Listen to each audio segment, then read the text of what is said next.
So good afternoon. This is the final follow-up to the Gary Short Challenge, where each day I've taken a specific model. Today, this beautiful Beyonce Mini Cars Holden Commodore VESLE model, and then where I do a follow-up on that brand. So you may be confused, why do I have these Auto World in the background? Well, I did my Auto World video yesterday, and I had forgotten that I have four more Auto World models in that, including the Dodge Stealth, the Mustang 390 GT, 67 GTA, the Eldorado, and just received this yesterday in the mail, the 1965 Ford GT40 Racing Dirty version. So, of course, there will be a follow-up Auto World video down the road. And also, I like to tease and distract. So, it's a Beyonce model, which means that I will be pulling out my Beyonce collection to date. And recent videos, you have seen these Holden and Ford race cars.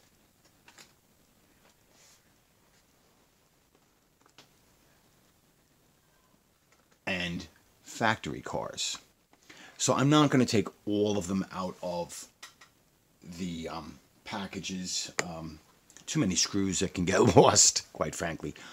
But anybody who has been watching my channel for a while will know that Beyonce is my new favorite, my new obsession.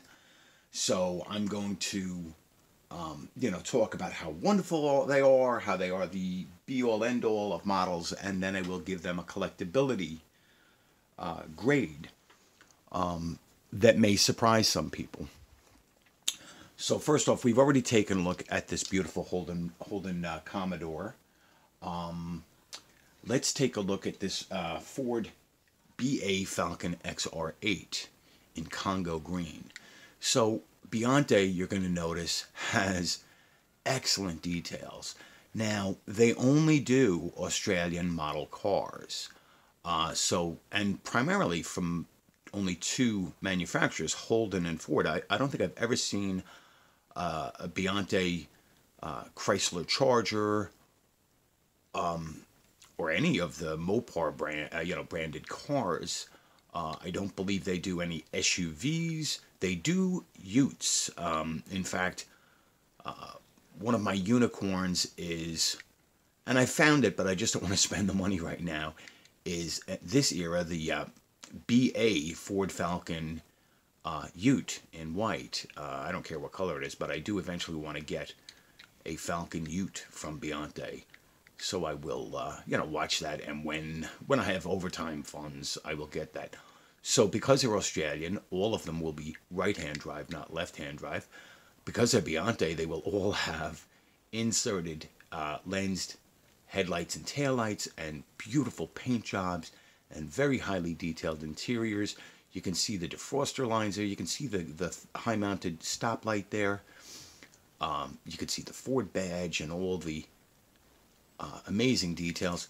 So these are metal body, plastic base, but very highly detailed plastic bases. You can see the driveline, drivetrain, the engine transmission, the catalytic converters, the exhaust system, the suspension. These are mostly riveted cars. Let me check to see. I don't think they're screwed. Let me just get one thing here a second. Move this off to the side. So I currently have 5, 7, 8 Beyonces in my collection, and the newest one that I just picked up, actually was fortunate enough to find 2 of these. So I sent one of these to my friend Tiz, 2A HD Cat. So this is a Holden LX Torana SS A9X in Persian sand. I mean, to me, that's a burnt orange, but Persian sand, I don't care. And yes, I'm a huge Ford person, but these Toranas are very special cars in Australia. So to give American viewers some context, this would be a car. Well, basically, they're based off a Vauxhall or Opel model, but then modified for the Australian market. They would be a car the size of a Chevy Monza, smaller than a Chevy Nova. This particular one is from, I believe, 1977. And this model, so most of them were 4 cylinders, and then they had a next level up was an inline 6, and then this top of the line with a 5.7 liter, 350 cubic inch V8. These were a terror on the racetrack and still are to this day. So this is the top of the line model, and it has a cowl induction hood scoop. It has bolted on fender flares for the wider tires, spoiler, and all the driveline improvements. And no surprise, look at the oil pan, the transmission, the drive shaft, all painted there. Now on this one, the exhaust is not painted, but that's okay. Separate plastic bumper, lensed inserted headlights, beautiful detailing on the grille. You can see the little pockets there for the screws or bolts on the fender flares, the chrome door handle, the mirrors. This one has both side mirrors because it would have been a top of the line trim. Lensed taillights, the big SS badge there on the rear valance, keyhole.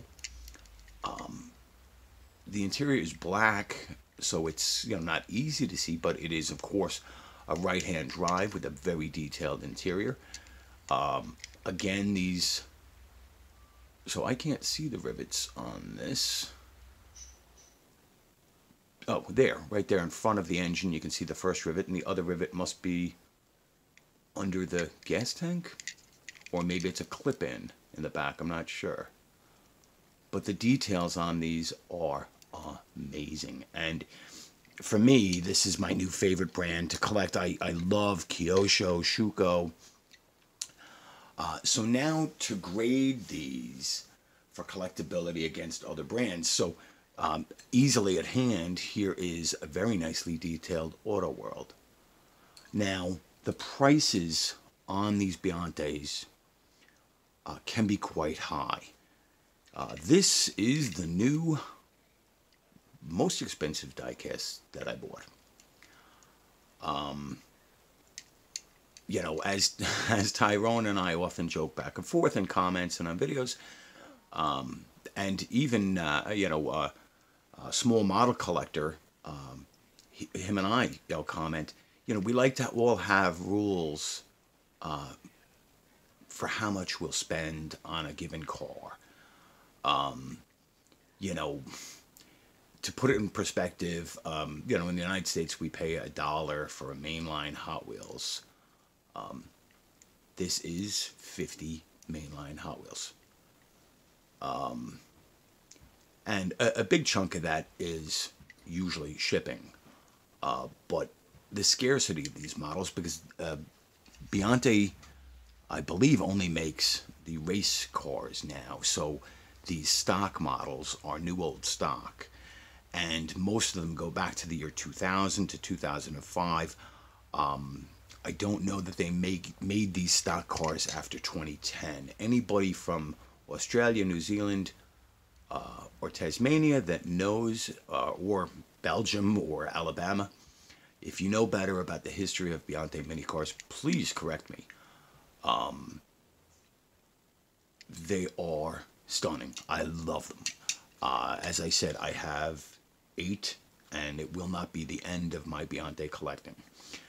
So while Auto World has metal base, metal body, painted details, and I consider them a great value, these do have plastic chassis, But I would say they're almost comparable to Earl American Muscle.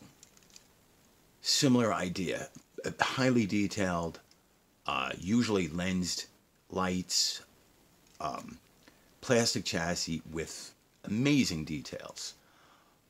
I would actually have to give Earl American Muscle the nod above Biante because of the very well done opening hoods with detailed engines, and much like the Revell lowriders, opening trunks. And but again, Earl American Muscles have not been made for more than 15 years, so if you're finding them, you're finding new old stock. I love to beat up on Tomica Limited Vintage. This is my only Tomica Limited Vintage that I own. It is a beautiful RX-7. It has lensed inserts up front. It has very realistic wheels, metal body, metal base, true 164. But they, like the Biantes, are very expensive. No opening parts here, no opening parts on the Biantes. Let's skip a brand here and give a comparison. Here is my one and only Inno 64, not my last Inno 64. But this is a metal body, plastic base, rubber tires, lensed inserts. Hold on, let me get that piece. There we go. This is a highly detailed, Honda Integra Type R. It's a beautiful model. I would put Biante on par with these brands. Here's Schuco. Lensed headlights, separate bumpers, metal body, metal base. Not as much detail on the chassis, and a lot of people just don't care about the bottom. There is a painted tail light. There are inserted, tail pipe, inserted tail lights there. The rear bumper is cast in. Actually, the front bumper is cast in, so not separate pieces.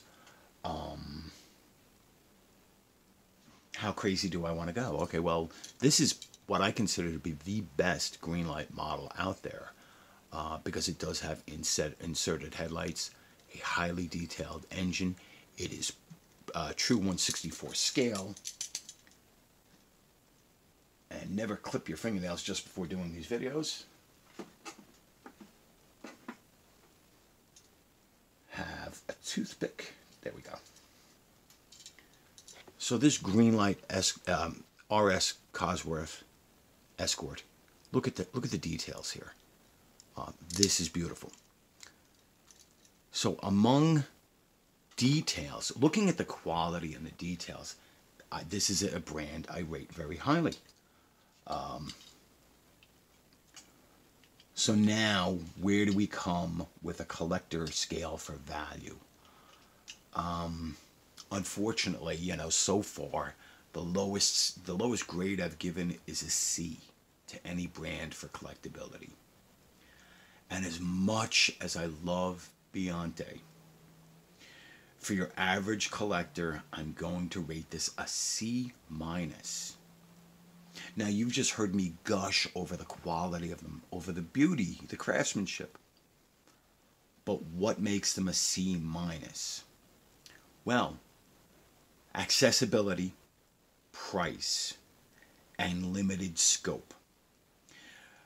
So, Schuco does a lot of European brands. TLV does a lot of Japanese, and of course they have done some portions and so forth.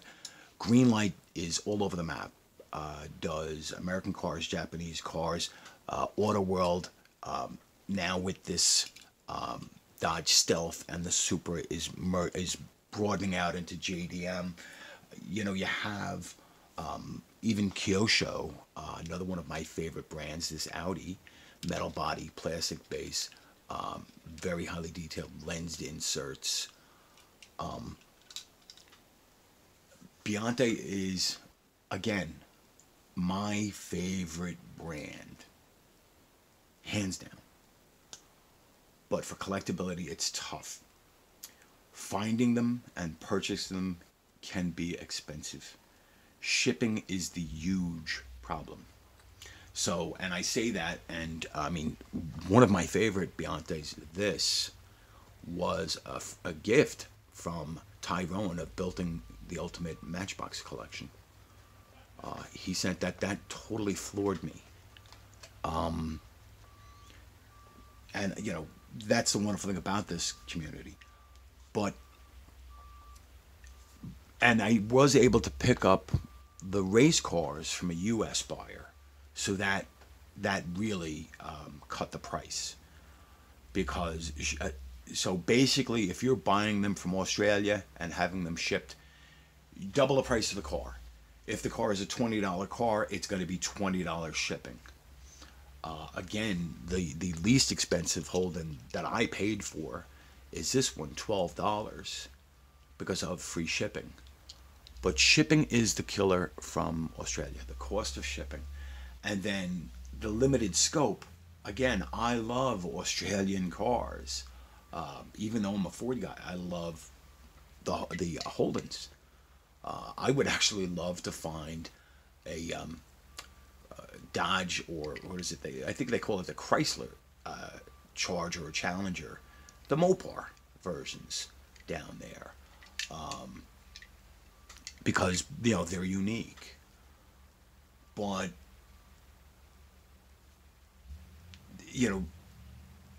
they don't have a broad appeal. They don't have a broad catalog, and they can be expensive to obtain.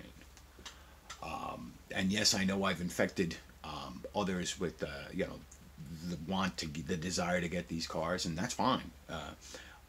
My grades are meant to convey, to give you a little bit of a realistic point of view about how easy it is to get them. I mean, M2, Hot Wheels premiums, this 100% Mustang, which metal body, metal base. Look at the details. Opening hood. I've gushed over this car. This is, of course, one of the gems of my collection. To get this car, or to get the 4-pack that this car came with, can be less expensive than getting one of those. I have seen these 4-packs, this muscle car set, on eBay. They come up every now and then for, say, $35 to $50. Now, on a per car basis, that's great, because you've got 4 highly detailed models. There are some Kyosho that are as expensive or more expensive, but there are a wider variety of Kyosho or Dido. I would, an American comparison for this brand would be Shelby American Collectibles, which again are among some of the most highly detailed cars in 164. This Shelby Daytona Coupe is true 164, metal body, metal base, opening features, rubber tires, and not incredibly expensive, but much, actually more serious than Beyonce. A very limited scope. They basically do cars that have a relationship to Carroll Shelby. So I have 4 of them, 2 Cobras, 1 Mustang, and this Daytona Coupe. But it's not going to be a brand. I mean, it's not going to be a brand that you're going to get dozens and dozens of. And so as much as I love Beyonce, and I truly do, the grade sticks C minus. C minus. It's a great car to collect, but you better have deep pockets and patience. This is not like collecting Auto World or Greenlight. So that's my take on this. Thank you for watching. I may do these diecast brand grades for collectability again in the future. For those that asked, the phrase "it pays," that is the name of my favorite cat, who is very sick, and we're not sure we'll make it. So that's what that's about. So like, share, subscribe, comment down below. Let me know. Do you have Beyonce in your collection? I know, I think at least 4 friends that have them in their collection. I know that Tiz 2A HD Cat has 1 or 2. I know I sent him one, but I think he has others. Yeah, actually, I know he has one of these Holden race cars that he put Redline wheels on, Hot Wheels Redline. I know that David Johns of Twice Diecast has Beyonce in his collection. He just got 2 today from Tyrone that blew me away. Both Holdens, but both beautiful, and I'm very jealous. I'm sure that Tyrone has a few in his collection. I know that Fex Death has some Beyonce in his collection, and I know that Chasing Diecast Cars has some. I'm curious who else, especially those in the United States, do you have Beyonce? What do you think of them? For those overseas, I believe Colin has a couple of Beyonces. I'm pretty sure he does. Yeah. So comment down below. Now, do you have Beyonce? How many do you have? How would you compare them to other premium brands? I always love feedback from you guys. I always like hearing your opinion. Am I right? Am I wrong? Again, I'm not criticizing Beyonce. I love them. But the score for collectability isn't a matter of loving them. It's a matter of how accessible they are. And again, I'm sorry, I go by for American collectors. I mean, I shudder to think what some of our friends overseas, like, so my friend Kibo from Indonesia, I couldn't imagine what shipping would be for him for these cars from Australia. Yeah. I was just saying to Tyrone in comments today, we in the United States are a little spoiled, because we can get some of these great brands like M2, Greenlight, Auto World, at tremendous prices. Even, Inno 64, very reasonable. Paris 64, Tarmac Works, Mini GT. So if Beyonce is our forbidden fruit and they cost extra, well, so be it. So have a great day, and I will talk to you soon.